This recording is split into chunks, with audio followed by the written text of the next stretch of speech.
प्रश्न किया है कि महाराज ये सती जी के कोई पुत्र क्यों नहीं हो पाया, प्रश्न किया। तब उन्होंने कहा पूर्व जन्म के पाप से हरि चर्चा ना सुहाय। जिसके पूर्व जन्म के पाप अधिक होते हैं उसका कथा में आने के बाद भी मन नहीं लगता है और वो तमाम तरीके की कमियों को निकालना चालू कर देता है। यही कारण भय और घर घर डंडा खाए। प्यारे,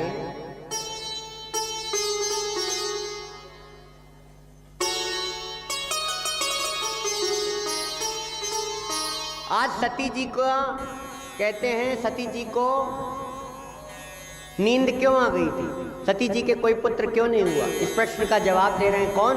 बोले राजा परीक्षित को, सुखदेव मुनि। तब उन्होंने बताया एक बार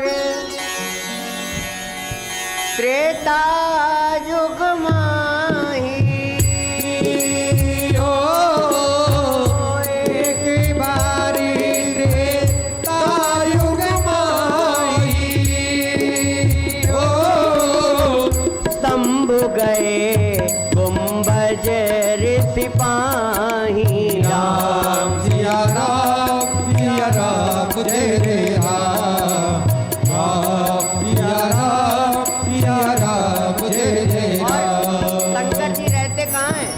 बोले शंकर जी रहते हैं कैलाश पर्वत में। और गए कहाँ? बोले रहते हैं कहाँ? उत्तर में, और गए हैं दक्षिण में। एक कोने में कानपुर और एक छोने में कन्याकुमारी। कथा का प्रेम शंकर जी को लेके गया। सबसे पहले ये कथा किसने लिखी?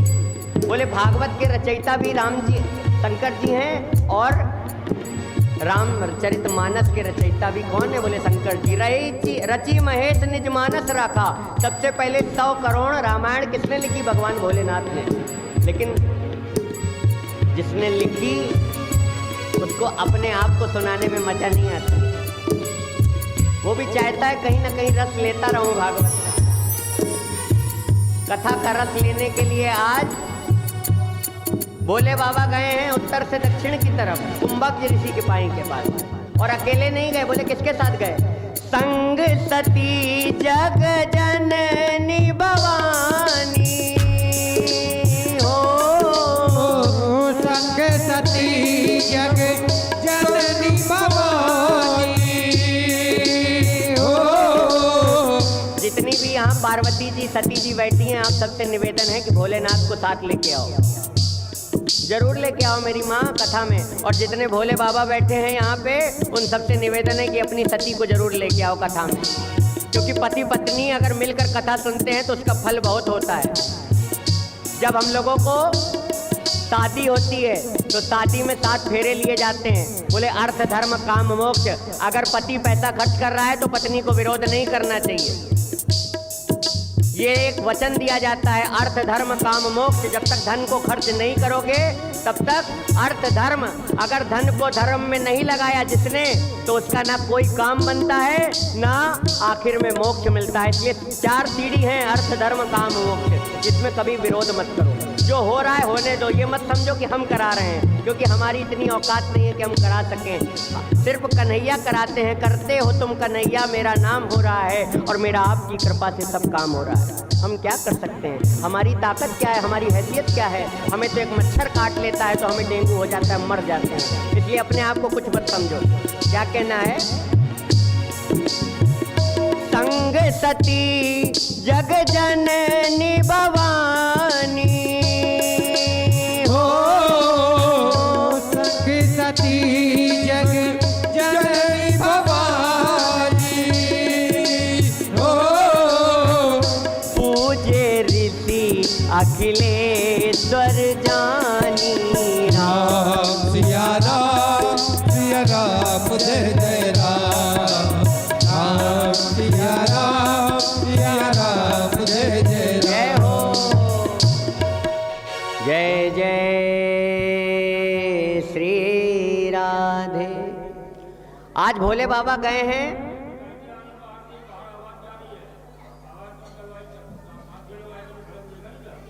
भोले बाबा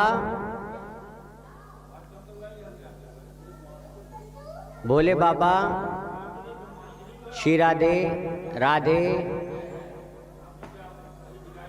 बोले वृंदावन बिहारी लाल की जय। तो मेरे प्यारे भक्तों, आज भोले बाबा गए हैं कुंभज ऋषि के पास, और कुंभज ऋषि के पास जैसे ही भगवान भोलेनाथ पहुंचे, वैसे ही कुंभज ऋषि ने उनको दंडवत प्रणाम किया। अब सती के मन में, सती ने पूछा, आप कहाँ जा रहे हैं? बोले हम कथा सुनने जा रहे हैं। बोले कौन सुनाएगा? बोले कुंभज ऋषि सुनाएगा। भोले बाबा और माँ सती गई हैं किसके पास? बोले कुंभज ऋषि के पास। लेकिन कुंभज ऋषि के द्वार पे पहुंची। कुंभज ऋषि माने हुए संत हैं, लेकिन कुंभज ऋषि के द्वार पर जैसे ही भोले बाबा पहुंचे तो भोले बाबा को उन्होंने दंडवत प्रणाम किया। सती ने इस बात का गलत दुरुपयोग कर लिया कि ये तो अभी से प्रणाम कर रहा है और ये हमें कथा क्या सुनाएगा, ये तो व्यास है और व्यास होकर ये प्रणाम कर रहा है। किसी की सरलता का गलत अर्थ निकाल लिया। झुकता वो है जिसमें जान होती है, और अकड़ तो मुर्दे की पहचान होती है। जब आदमी मर जाता है तो अकड़ जाता है, और जो झुकता है ना मेरी माँ, उसको 4 चीजें ऑटोमेटिक मिल जाती है। बोले क्या? बोले उसकी लंबी उम्र हो जाती है, आयु, तप, विद्या, बल। इसलिए जीवन में झुकना सीखिए। झुकने से क्या होता है पता है आपको मेरी माँ? झुकने से, जैसे आप किसी के चरण छूती हो मेरी माँ, तो आपके जो पाप होते हैं वो सब नष्ट हो जाते हैं झुकते हैं। तो यहाँ कुंभज ऋषि की सरलता का गलत दुरुपयोग कर लिया। बोले ये तो अभी से प्रणाम कर रहे हैं, अभी से झुक रहे हैं, ये हमें कथा क्या सुनाएंगे? ये हमें क्या कथा सुनाएंगे?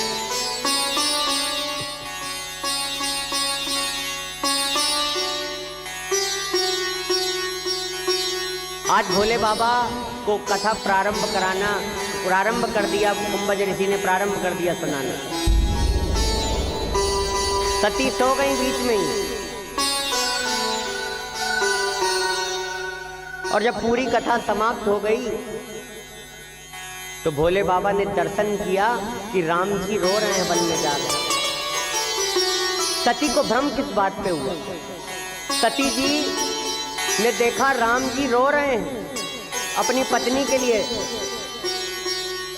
हे खग मृग हे मधुकर श्रेणी, तुम देखी सीता मृग नैनी।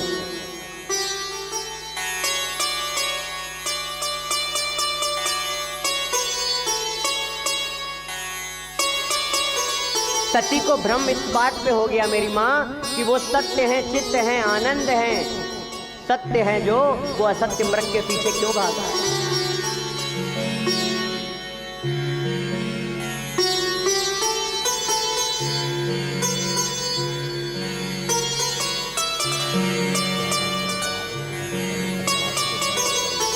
जो सत्य है वो असत्य मृग के पीछे क्यों भाग रहा है? और चित्त माने होता है ज्ञान। राम भगवान है, उनको, वो तो भगवान है, उनको ये नहीं पता कि उनकी पत्नी का हरण कौन करके ले गया।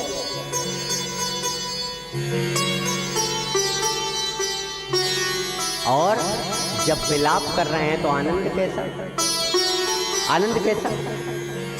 मेरी माँ एक बात बताइए, मुंबई का बहुत बड़ा हीरो है जिसकी 200 करोड़ 2000 करोड़ की प्रॉपर्टी है, ध्यान से सुनना। अब वो आनंदपुरी में आ जाए और कुली का रोल करने लगे, ध्यान से सुनना। अब जो व्यक्ति उसको नहीं जानता है उससे पूछो कि ये कौन है, तो वो यही तो कहेगा कि ये कुली है। लेकिन वास्तविकता में वो कौन है? वास्तविकता में वो मुंबई का बहुत बड़ा हीरो है। वो पिक्चर में डायरेक्टर के कहने पे कुली बना।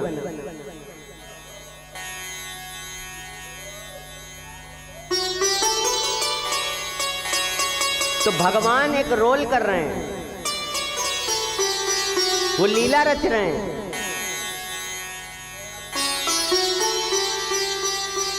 मेरी माँ और फिर भी भगवान भोलेनाथ कह रहे हैं जय सच्चिदानंद। इसी बात पे सती को भ्रम हो गया। भोले बाबा ने बहुत समझाया कि सती, ये जिनको तुम गलत समझ रही हो, ये दरअसल स्वयं नारायण है, राम है।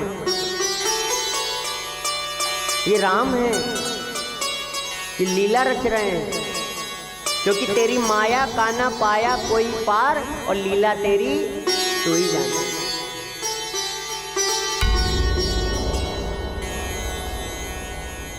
आज मेरी माँ ऐसा कहते हैं कि भोले बाबा ने बहुत समझाया, लेकिन माँ सती के समझ में नहीं आया। और जब माँ सती के समझ में नहीं आया तो उन्होंने कह दिया जाओ तुम्हें ठीक है, तुम्हें परीक्षा लेनी है तो जाओ तुम परीक्षा ले।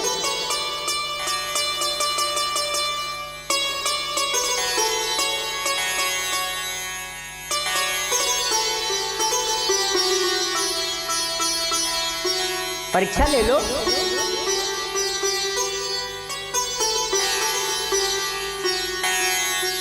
आज माँ सती गई हैं, राम जी आगे आगे चल रहे हैं, पीछे लक्ष्मण जी चल रहे हैं, रो रहे हैं दोनों। और माँ सती आज सीता का रूप बनाकर राम जी के आगे चलने लगे।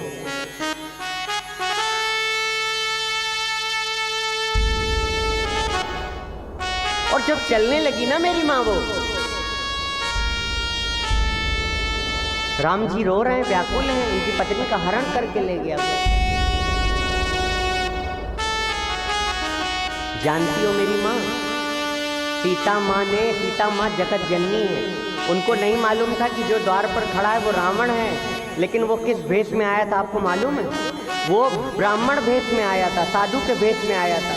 माँ ने इतनी कठिन तपस्या 14 वर्ष का वनवास क्यों किया मालूम है? क्योंकि कल आनंदपुरी में अगर कोई ब्राह्मण आ जाए तो आप लोग उसका तिरस्कार मत करना, उसको वापस मत लौटाना, क्योंकि द्वार पर अतिथि की सेवा करना ये धर्म है। हमारे मनुष्य तन की सार्थकता इसी में है कि हमारे द्वार से कोई भी ब्राह्मण, कोई भी ब्राह्मण ही छोड़ो, भिखारी भी दुखी मन से नहीं जाना चाहिए, क्योंकि ब्राह्मण भगवान के हृदय में रहते हैं। अगर आपने ब्राह्मण को कष्ट दे दिया तो भगवान का हृदय हिलने लगेगा।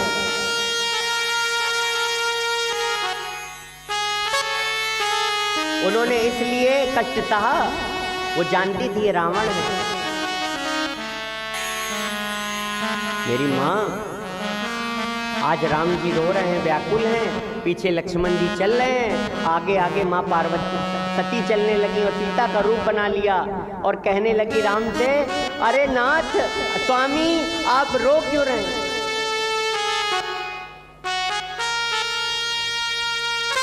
मैं तो आपके सामने खड़ी हूँ। और जानती हो मेरी माँ, जैसे ही सती को देखा वैसे ही राम जी ने दंडवत प्रणाम कर दिया और कहने लगे राम जी, माँ आप आ गई। हम दुनिया वालों भगवान से कुछ छुपा नहीं सकते। संसार वाले तो हमारे बारे में उतना जानते हैं जितना हम उनको बताते हैं, लेकिन भगवान आपके अंतर्यामी हैं, घट-घटवासी हैं, वो सब जानते हैं। इसीलिए कभी निराश मत हो, क्योंकि देने वाला वही है, सब कुछ वही करता है मेरी माँ, सब कुछ वही करता है। प्रणाम किया, बोले माँ आप आ गई? बोले हाँ। और जब कहा माँ आप आ गई, और जब कहा माँ आप आ गई, तो सती डर गई और सती सोचने लगी, अरे राम राम राम, इन्होंने तो मुझे पहचान लिया। सत्य में मेरे पति भोलेनाथ सही कह रहे थे।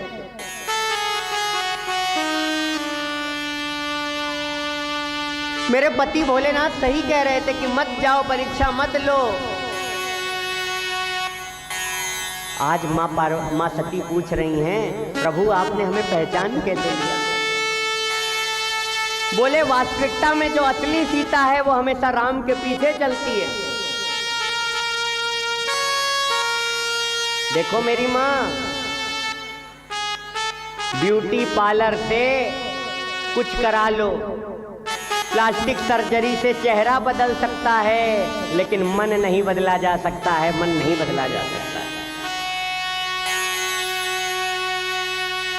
मन तो वैसे ही रहेगा।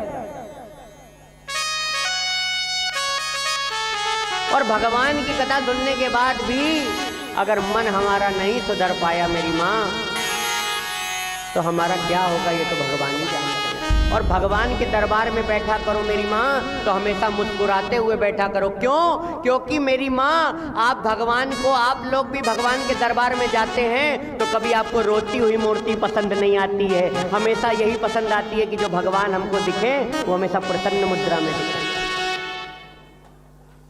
इसलिए हमेशा प्रसन्न रहो। अच्छा एक बात बताओ, आपसे पूरे दिन में 100 लोग मिले हो, 100 के 100 रोते हुए मिले, तो बताओ शाम को क्या कहोगे? आज दिन बड़ा बुरा गया, यही तो कहोगे। अब सब के सब रोनी जैसी शक्ल लेकर भगवान के पास आ जाओगी मेरी माँ, तो भगवान क्या कहेंगे शाम को? आज तो दिन अच्छा नहीं। इसलिए हंसती रहा करो, वो सब जानता है आपके बारे में, उससे कुछ कहने की जरूरत नहीं है। वो बिना कान के सुनते हैं, बिना आँख के देख सकते हैं, बिना पैर के चल सकते हैं मेरे भगवान। बोले वास्तविकता में जो सीता है वो हमेशा पीछे चलती है, आगे तो सिर्फ मेरी माँ चल सकती है। इसलिए माँ, मैं आपको प्रणाम करता हूँ। आज माँ पार्वती गई, सती गई भोले बाबा के पास, और भोले बाबा ने पूछा ले आई परीक्षा, तो झूठ बोल दिया कि कछु न परीक्षा लीन गोसाई, मैंने परीक्षा नहीं लिया, मैं तो प्रणाम करके आ गई। मैं वहां प्रणाम नहीं कर पाई थी, इसलिए मैं उनके पास जाके प्रणाम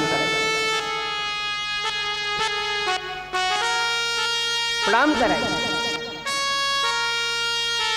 लेकिन जानती हो मेरी माँ, भगवान पर संदेह, गुरु पर संदेह हमारे विनाश का कारण बन जाता है। उस दिन के बाद से भगवान भोलेनाथ ने सती का त्याग कर दिया। बोले तुमने मेरे प्रभु की परीक्षा ली, आज से मैं तुझे पत्नी के रूप में नहीं, सिर्फ माँ के रूप में देखूंगा। त्याग दिया उनको उसी तरीके।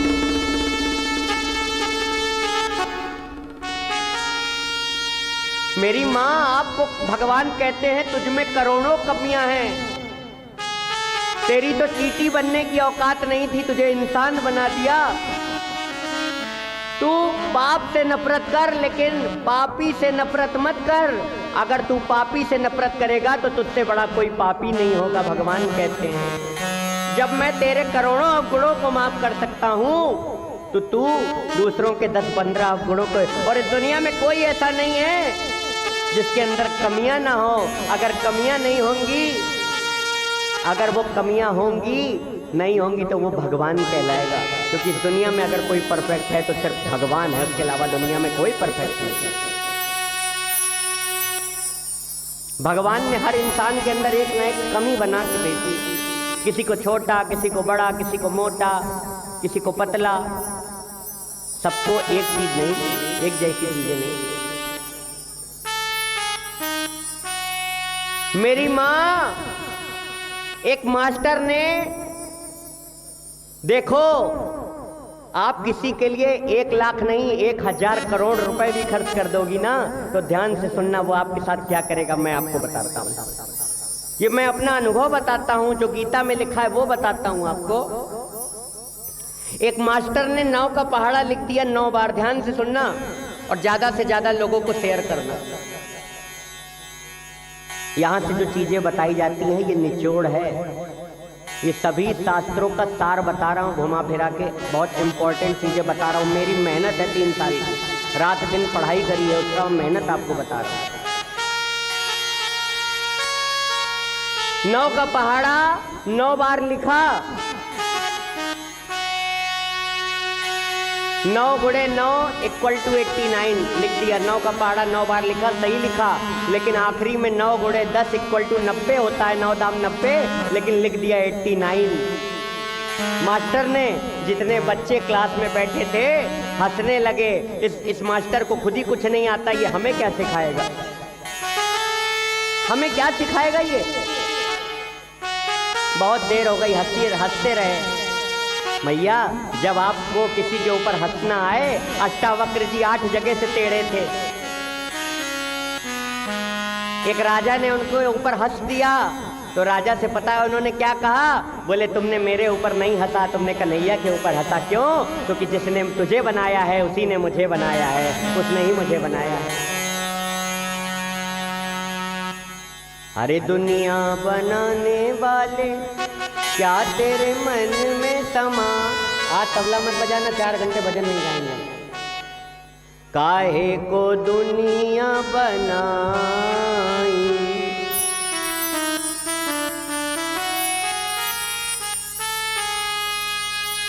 एक बार राधे राधे बोलो। हाँ, जोर से बोलो। हाँ, मेरी माँ तो 9 का पहाड़ा 9 बार लिखा, उस पर नजर नहीं गई। मास्टर कहने लगा, देखो बच्चों, ये जो मैंने लिखा है ये तुम्हें कुछ सिखाने के लिए भी लिखा है। मैंने 9 का पहाड़ा 9 बार सही लिखा, उस पर तुम्हारी नजर नहीं गई, और अंत में 1 बार गलत लिख दिया, उस पर तुम्हारी नजर चली गई। अर्थात कहने का मतलब क्या है? इस घर के लिए, परिवार के लिए, रिश्तेदारों के लिए 100 के 100 टाइम सही हो गए तो भी ये आपकी अच्छाई नहीं देखेगा। एक माँ अपने बच्चे को पालती है 9 महीने, उसको कितना दर्द होता है, और वो बच्चा अंत समय में अपनी पत्नी के लिए अपनी माँ को छोड़ देता है। पत्नी आके कहती है घर में, मैंने तेरे लिए अपने माँ बाप को छोड़ दिया, तू मेरे लिए, तू मेरे लिए अपने माँ बाप को नहीं छोड़ सकता है। याद रखना, जितनी बहुएं बैठी हैं, अगर आपने किसी माँ को उससे बेटे से अलग किया तो विधाता 7 जन्मों तक आपको कभी सुखी नहीं रखेगा, कभी सुखी नहीं रखेगा। याद रखना। और फिर भी बेटा छोड़ के चला गया है तो ये याद रखना, ये भगवान की कृपा है। गोविंद चाहते हैं कि सब तुझसे दूर हो जाएं। वास्तविकता से, कसम से बता रहा हूं मेरी माँ, वो चाहते हैं कि तेरे पास कोई रहे ना तेरा मन, क्योंकि अंत समय में जीव की जैसी मति होती है वैसी गति हो जाती है। छोड़ रिश्तेदारों को, क्या देंगे तेरे रिश्तेदार? ये तो कमियां निकालते हैं। और उस भगवान को जो तेरी करोड़ों कमियां किनारे कर देता है, और सिर्फ एक अच्छाई देखकर, सिर्फ एक अच्छाई, पता नहीं मेरे गोविंद को मेरे अंदर कौन सी अच्छाई निकल गई। बोले व्यास पीठ दे दी, दुनिया में करोड़ों पंडित घूम रहे हैं, लेकिन व्यास मंच पे बैठने का अधिकार भगवान ने मुझे दे दिया। और व्यास मंच पे शंकराचार्य भी आ जाएं, चाहे बड़े बड़े गुरुदेव आ जाएं, वो भी प्रणाम करते हैं। ये व्यास मंच की मर्यादा है।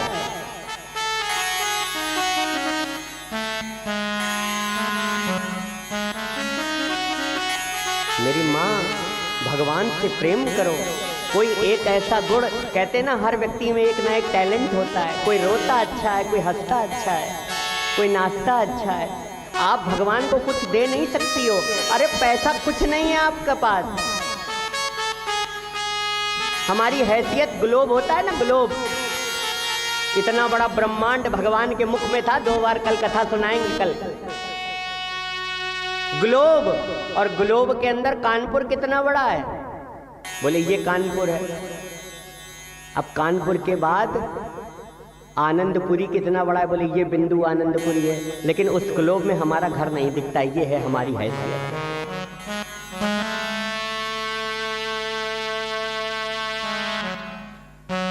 मेरी माँ, आज सती जी ने झूठ बोला। भगवान ने कहा जाओ हम तुम्हारा त्याग करते हैं, जाओ हम तुम्हारा त्याग करते हैं।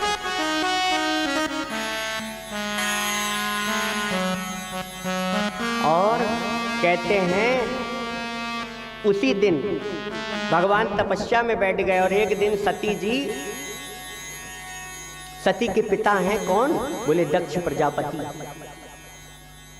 दक्ष प्रजापति राम कथा का बड़ा सुंदर सा प्रसंग है, और भागवत में भी ये प्रसंग है, सती चरित्र। मेरी मां, आज ब्रह्मा जी ने दक्ष प्रजापति को प्रजापति का पद दे दिया। अभिमानवश, अभिमानी था दक्ष, बहुत बड़ा अभिमानी था। और अभिमान में 3 गए, धन वैभव और वंश। और ना विश्वास हो तो देख लो रावण, कौरव और कंस। इसलिए जीवन में कभी अभिमान मत करो। हम 1% नहीं है, 1% छोड़ो, एक दाना नहीं है। किसके आगे? न कंस के आगे। कंस ने तो डायरेक्ट भगवान से बैर कर लिया था। हम तो, हमारी इतनी हैसियत नहीं है कि हम किसी को आंख दिखा दें। ना गौरव की तरह हमारे पास साम्राज्य है। आज मेरी मां, आज दक्ष प्रजापति को जब प्रजापति का पद दिया तो दक्ष प्रजापति ने एक सभा का आयोजन किया। एक सभा का आयोजन किया। और जब सभा का आयोजन किया ना मेरी मां, तो उस सभा में सबको आमंत्रित किया। सब आ गए। और जब सब आ गए तो अभिमानी की नजर वहां जाती है। अब सब उसको प्रणाम कर रहे थे। जो अभिमानी की तरफ प्रणाम करता है वो उसकी तरफ नहीं देखता है, पर जो उसको प्रणाम नहीं करता है उसी की तरफ उसकी नजर चली जाती है।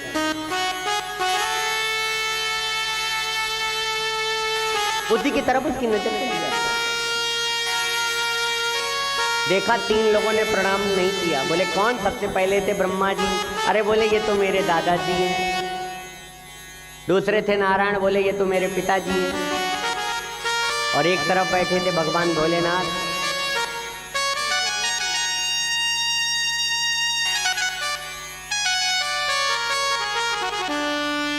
बोले भोलेनाथ बैठे थे।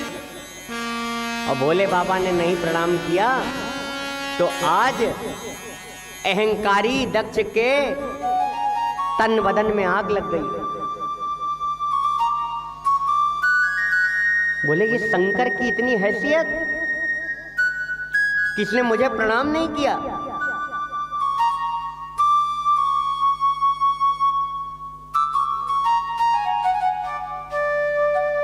इसको मैंने अपनी बेटी दी और ये मेरे आगे झुकता नहीं है, अहंकारी है। अब गुस्सा हो गया, क्रोध में आ गया। और जब क्रोध में आ गया ना मेरी मां, तो एक सभा, आज बोले दक्ष ने एक संबोधन किया। अब सभी देवी देवता घबरा गए। बोले भैया, जो राजा होता है उसका संबोधन, सभापति होता है उसका संबोधन सबसे आखिरी में होता है। आज इसने बीच में संबोधन क्यों किया? बोले सभ्य समाज में, दक्ष बोला सभ्य समाज में कोई असभ्य व्यक्ति आकर बैठ जाए तो ये सभा की मर्यादा के खिलाफ है। अब चारों तरफ एक दूसरे को लोग देखने लगे। बोले भैया, यहाँ पे कौन ऐसा व्यक्ति है जो असभ्य बैठा है, जो बैठने का अधिकारी नहीं है? चारों तरफ एक दूसरे को देखने लगे। अरे इधर उधर क्या देखते हो देवताओं, मैं शंकर की बात कर रहा हूं जो मेरा दामाद है। अरे राम राम राम राम, भगवान शंकर पे सीधा अटैक किया, प्रहार किया दक्ष ने।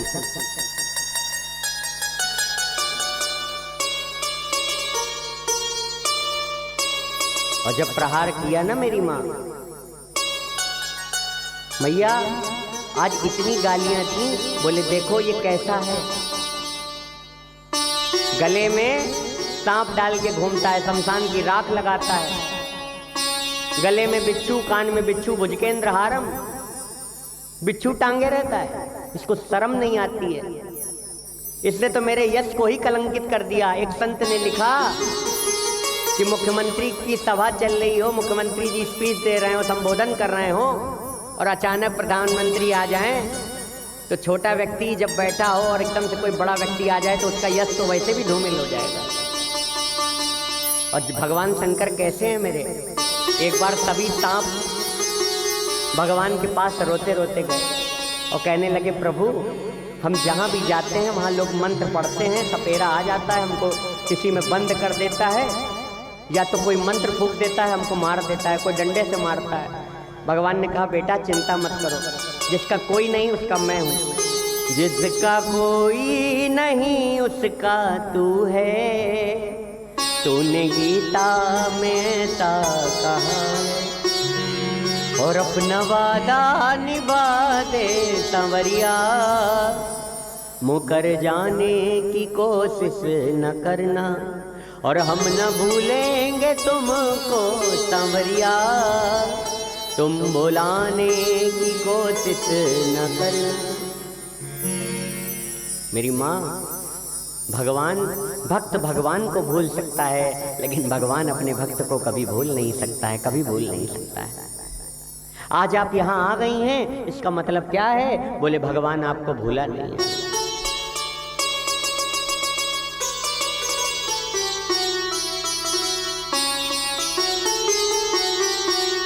बोलिए बाके बिहारी लाल की जय, बोले वृंदावन धाम की जय हो, बोली जय जय श्री राधे।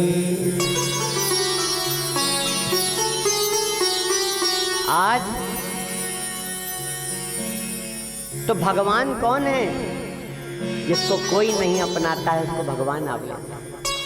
अच्छा बताओ मेरी माँ, कल हमने एक चीज कही थी कि जो नोट कहीं नहीं चलता वो भगवान के आगे चल जाता है। इसका मतलब एक और भी है। अंत मतलब जिसको सारी दुनिया ठुकरा देती है। जब सारी दुनिया कह दे आपको कि नो, अब तुम हमारे लायक नहीं बचे, उसी कंडीशन में मेरा ठाकुर आपको स्वीकार करता है। ये मेरे ठाकुर की पहली कंडीशन है। जब दुनिया आपको लात मार दे, उसी कंडीशन में मेरा कन्हैया आपको स्वीकार कर देता है। दुनिया का बनकर देख लिया और श्यामा का बनकर देख जरा।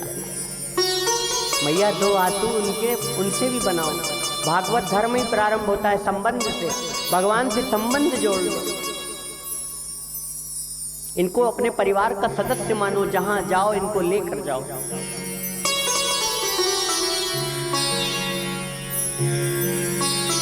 मेरी माँ, आज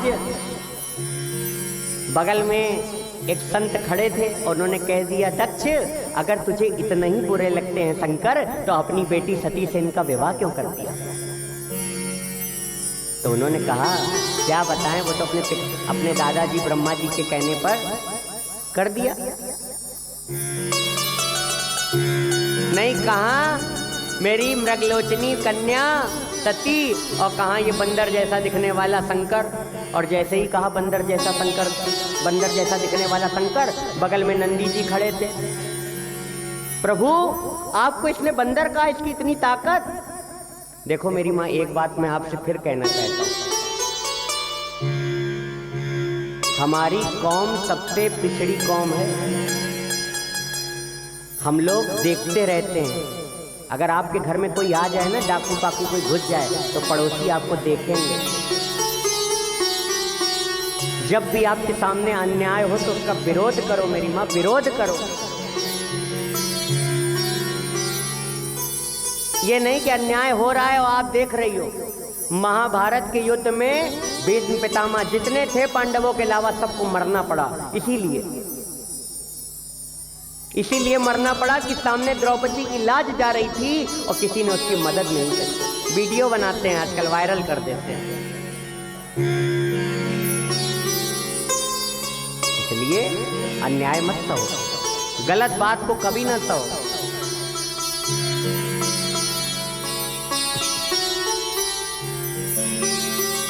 तो मेरी माँ, जैसे ही नंदीश्वर ने ये सुना तो कहा प्रभु जी आपको देखो अब शब्द कह रहा है। भगवान ने कहा देखो यार, है तो मेरा ससुर, कह रहा है तो चलो। अब पिताजी गाली दे, ससुर गाली दे, बात तो एक ही है। देखो भगवान भी कह रहे सही है ना। अब बहुत समझाया, लेकिन कहते हैं हरि हर निंदा सुनई जो काना, होए पाप गौ घात समान।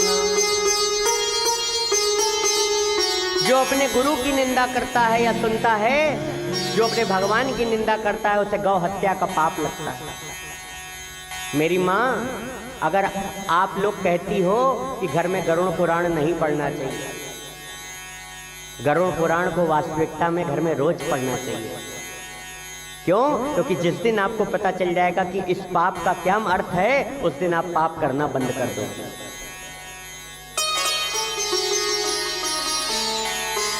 डरना चाहिए, क्यों नहीं डरना चाहिए भगवान से।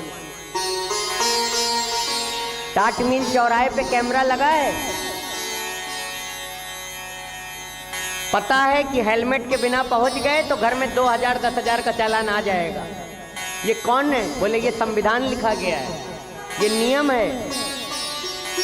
हम लोग दुनिया का नियम मानते हैं, लेकिन भगवान ने जो नियम बनाए हैं उसको क्यों नहीं मानते हो?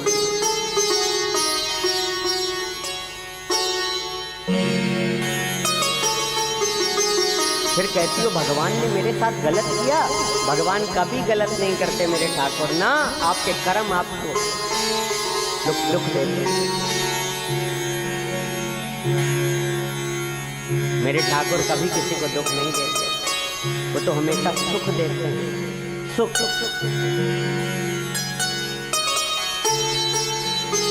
हे ठाकुर, आज दक्ष ने अब शब्द कहना चालू कर दिया, लेकिन आज नंदीश्वर बैठ गए। लेकिन एक समय ऐसा आया कि आज प्रजापति दक्ष ने श्राप ही दे डाला। किसको? बोले शंकर जी को, कि आज से किसी यज्ञ में तेरी पूजा नहीं होगी। और जब श्राप दिया तो नंदीश्वर खड़े हो गए। इतनी देर से बकबक बकबक करता है, जा मैं भी तुझे श्राप दे देता हूं। बहुत मिमिया रहा है, जा तेरे गले में बकरे का मुख लग जाए, बहुत मिमिया रहा है। अब बगल में भृगु जी खड़े थे। ए भृगु, ए नंदेश्वर, ये ससुर और दामाद की लड़ाई हो रही है, तू क्यों बोला? तू क्यों बोला? जा हम भी तुझे श्राप देते हैं, शिव जी के गढ़ पाखंडी हो जाएं। अब राम राम राम सभी शिव जी के गढ़ खड़े हो गए। बोले बुढ़े बाबा की इतनी ताकत, इसने हमें श्राप दे दिया। जा हम भी तुझे श्राप दे देते हैं, तेरे जैसे चाटुकार ब्राह्मण भिखमंगे हो जाएं। और जब ऐसा कहा, शिव जी खड़े हो गए। राम राम राम राम, ये तो स्वागत समारोह था, ये तो श्राप समारोह में बदल गया। हाँ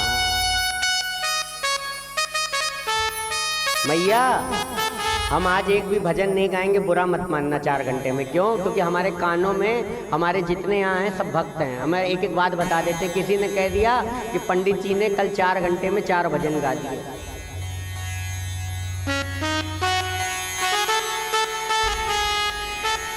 मतलब 4 घंटे में आदमी 25 गाता है, हमने 4 कर दिया तो अपराध कर दिया।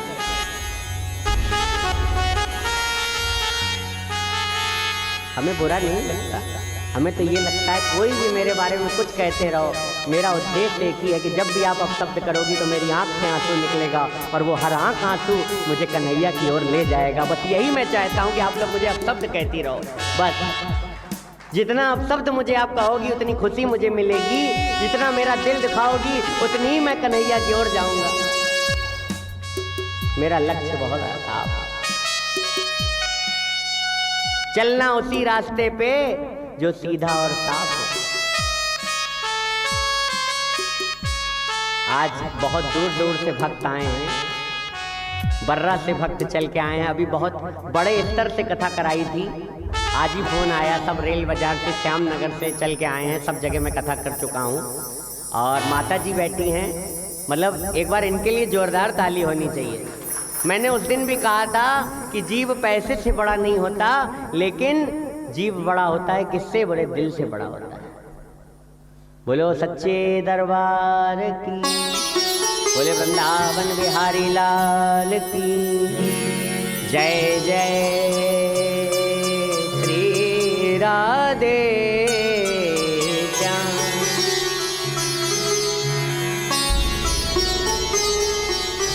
तो मेरी माँ, ओ मेरी माँ, एक बार राधे राधे बोलो। मैया पंचायत हो गई, एक बार राधे राधे बोलो। हाँ, इधर राधे राधे बोलो मैया। हाँ, जय जय श्री राधे श्याम। तो मेरी माँ, आज शिव जी ने अपने सभी गढ़ों को लिया, नंदीश्वर को, सबसे अपने गढ़ों को लेकर बोले चलो तुरंत चलो। लेकिन अभिमानी अभी भी नीचे नहीं गिरा पाया। तो एक यज्ञ का आयोजन किया, उस यज्ञ में सबको बुलाया, लेकिन मेरे प्रभु को ही नहीं बुलाया। अच्छा, जब दो लोगों की लड़ाई हो ना, तो तीसरा फायदा उठाता है। दो पड़ोसी की अगल बगल लड़ाई है, तो सामने वाला आएगा। अब स्वागत सभा का आयोजन हुआ।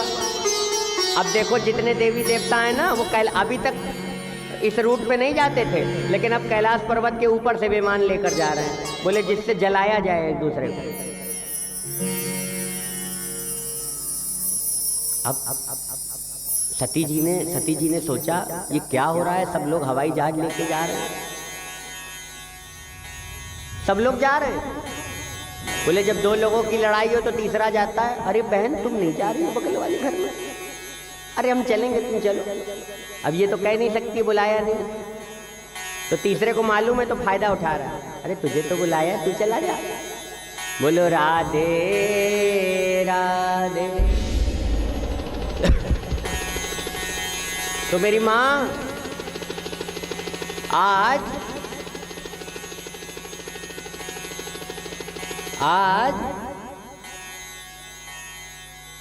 शिव जी बैठे हैं, तपस्या कर रहे हैं। सभी लोग विमान ऊपर से लेकर जा रहे हैं, और जब विमान ऊपर से लेकर जा रहे हैं तो सती जी ने एक सखी से पूछा जो जा रही थी उनके पिता के यज्ञ में, ए बहन, तू कहाँ जा रही है? बोले बहन, आपको नहीं पता, आपके पिताजी के घर में यज्ञ है और आपको नहीं पता? बोले अच्छा। भोले बाबा के पास गई और भोले बाबा से पूछा, प्रभु आपको बुलाया है क्या? पिताजी ने इतना बड़ा आयोजन किया और आपको नहीं बुलाया? सोचा, बोले भूल गए होंगे। भोले बाबा ने कहा, भोले बाबा ने अभी कोई बात नहीं बताई जो हुआ।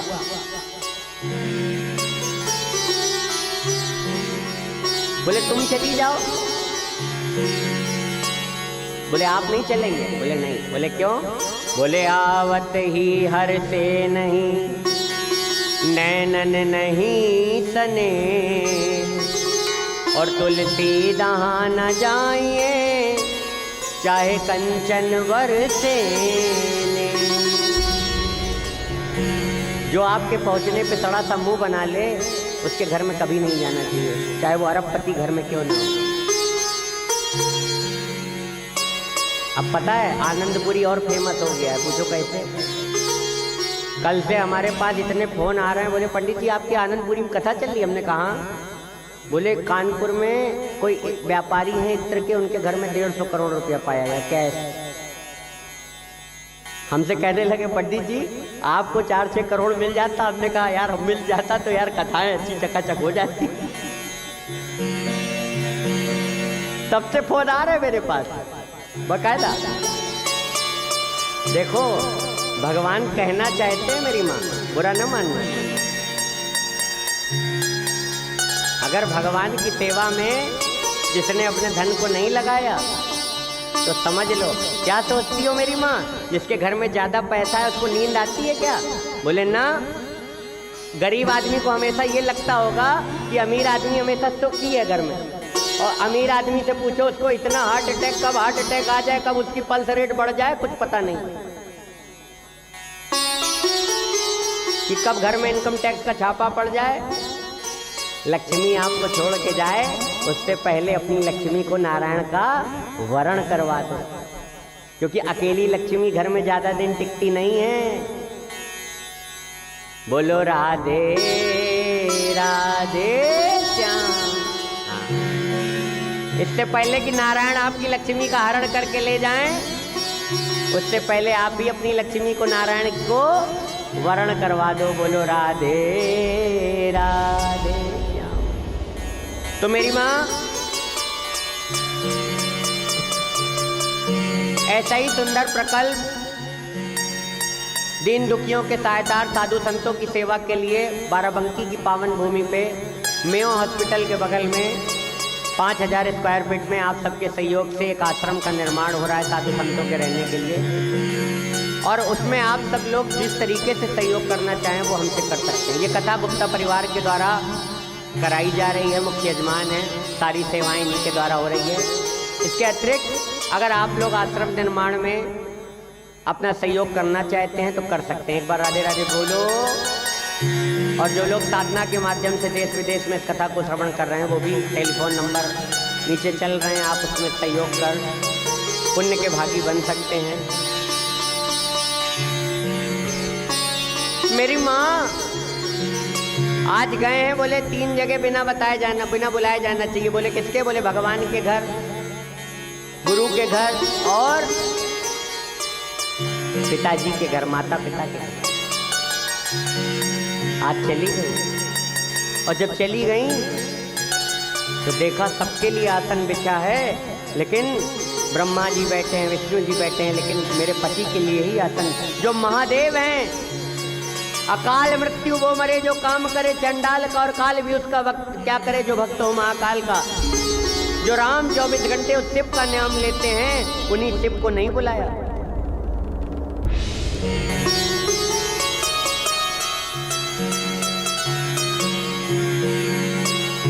उन्हीं शिव को नहीं बुलाया।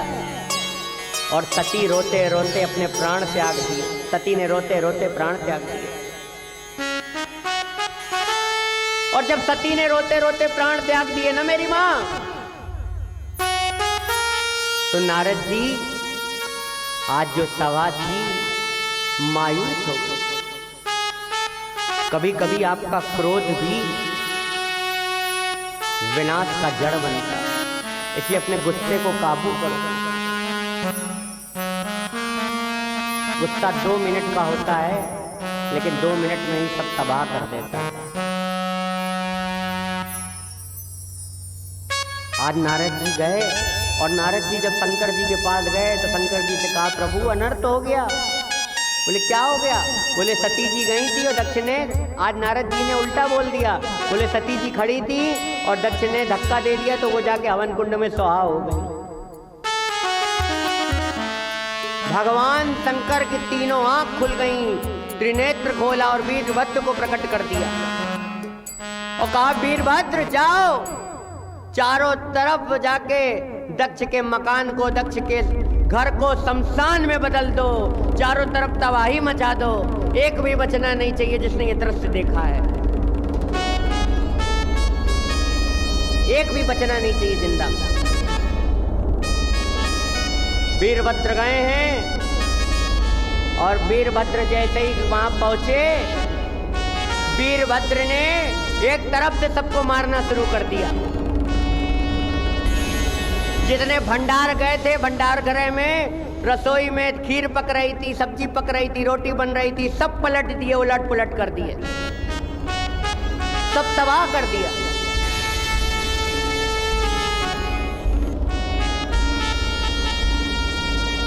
और जब तबाह कर दिया ना मेरी माँ,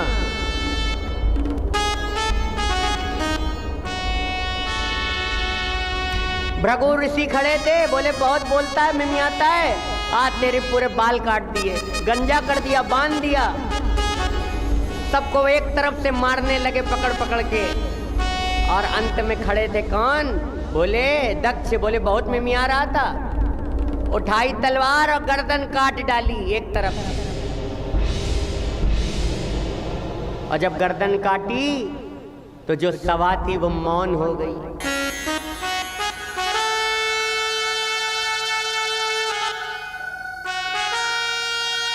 आज देखा भगवान नारायण प्रकट हो गए, ब्रह्मा जी प्रकट हो गए। बोले क्या हो गया? बोले चलो अब इस प्रकोप से कोई बचा सकता है तो भोलेनाथ। और जब कहा भोलेनाथ तो भोले बाबा के पास गए। और भोले बाबा से स्तुति करने लगे। कर्पूर गौरम करुणावतारम संसार सारम भुजगेन्द्रहारम सदा वसंतम हृदयान्विन्दे भवं भवानी सहितं नमामि। त्वमेव माता च पिता त्वमेव बन्धो सखा त्वमेव विद्या द्रविणं त्वमेव सर्वं मम देव देवा। बोले शंकर भगवान की। आज शंकर जी गए, और जब शंकर जी गए ना मेरी माँ, तो शंकर जी ने आज सभी स्तुति करी है, तो भगवान प्रसन्न हो गए, क्योंकि डमरू वाले का नाम ही है क्या, भोलेनाथ। बहुत जल्दी भोले बाबा प्रसन्न हो जाते हैं। कोई एक लोटा जल चढ़ा दे, भगवान भोलेनाथ उससे प्रसन्न हो जाते हैं। जिन लड़कियों की शादी नहीं हो रही, लड़कों की शादी नहीं हो रही है, वो भी जाकर शंकर जी की शिवलिंग पे जल चढ़ा दिया करें।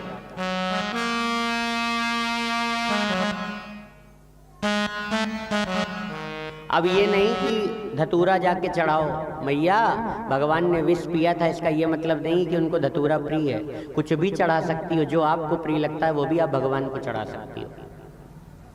और भगवान प्रसन्न हो गए भोले बाबा।